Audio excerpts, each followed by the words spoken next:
సభ్యులారా, మీ అందరికీ కూడా పేరు పేరు నమస్కారం తెలియజేస్తా ఉన్నాను. మీరందరూ గతంలో మొన్న ఎన్నికల్లో నన్ను ఆశీర్వదించి నన్ను భారీ మెజార్టీతో గెలిపించి నన్ను అసెంబ్లీకి పంపించారు.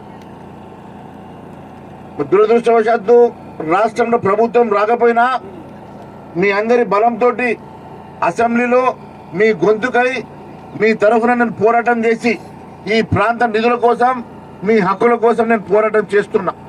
ఎట్టి పరిస్థితుల్లో మీకు రావాల్సిన ప్రతి రూపాయి మీ కుటుంబంకి చేరే వరకు నేను మీ పెద్ద కొడుకు లెక్క పనిచేస్తాను. గతంలో చెప్పిన ఆ మాట మీద నిలబడి ఉన్నా. మీకు ఇస్తామన్న చెప్పినటువంటి పెన్షన్లు కానీ, రుణమాఫీ కానీ, మీకు ఇస్తామని చెప్పిన ఇండ్లు కానీ, మీకు రావాల్సిన ప్రతి సంక్షేమ కార్యక్రమం కోసం నేను పోరాటం చేస్తా. అవసరమైతే ప్రభుత్వం మెడలు వంచన్నా మీ తరఫున నిలబడి నేను మీ అందరికి ఇప్పిస్తానని చెప్పి కూడా మాటిస్తున్నా.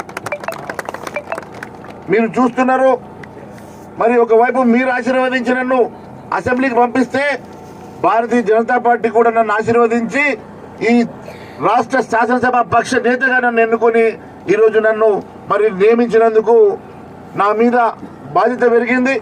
మరి నేను రాష్ట్రంలో నలుమూలలో కొన్నిసార్లు తిరగాల్సి వస్తున్నది. అయినప్పటికీ కూడా మీరు అర్థం చేసుకొని నన్ను ఎప్పటికప్పుడు బలపరుస్తూ నన్ను హిమ్మతించి ముందుకు నడిపిస్తున్న మీ అందరికీ కూడా నేను రుణపడి ఉంటానని కూడా తెలియజేస్తా ఉన్నాను. మరి నేను నిన్న కొన్ని ప్రాంతాలు, మొన్న కొన్ని ప్రాంతాల్లో సారంగపూర్ మండలంలో, నిర్మల్ మండలంలో తిరిగినప్పుడు ఈజీఎస్లో నేను అందరికీ కూడా చెప్పాను, ఇప్పుడు కనీసం 300 రూపాయలు ఉన్నాయి, ఎవరికి కూడా 250, 200కు తక్కువ పడకుండా చూడమని చెప్పినా మరి వాళ్ళందరికీ కూడా 200 పైనే పడుతున్నాయి.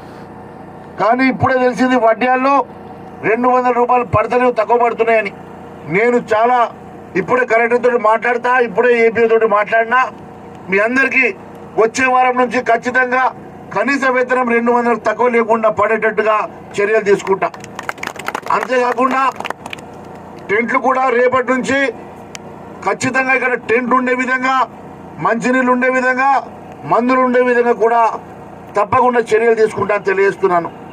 మళ్ళీ ఒకరోజు మీ గ్రామంలో గ్రామ సభ పెడతా, అధికారులను పిలుచుకొని మీ సమక్షంలోనే మీ సమస్యల పరిష్కారం కోసం నా వంతు ఖచ్చితంగా పనిచేస్తాను.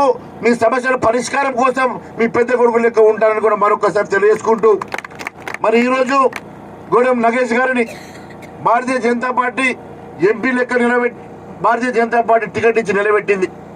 మరి ఈరోజు నేను కానీ రామ మందిరం అక్కడ రాముడే పుట్టలేదని చెప్పి కొంతమంది కాంగ్రెస్ లొల్లి పెడితే, ఎట్టి పరిస్థితుల్లో రాముడు పుట్టిన దగ్గర రామ మందిరం కట్టిస్తామని చెప్పి నరేంద్ర మోడీ గారు అక్కడ రామ మందిరాన్ని కట్టించి ప్రాణ ప్రతిష్ఠ చేసిన సంగతి నేను గుర్తు చేసుకుంటూ మీ అందరికీ నేను సెలవు తీసుకుంటూ భారత్ మాతాకి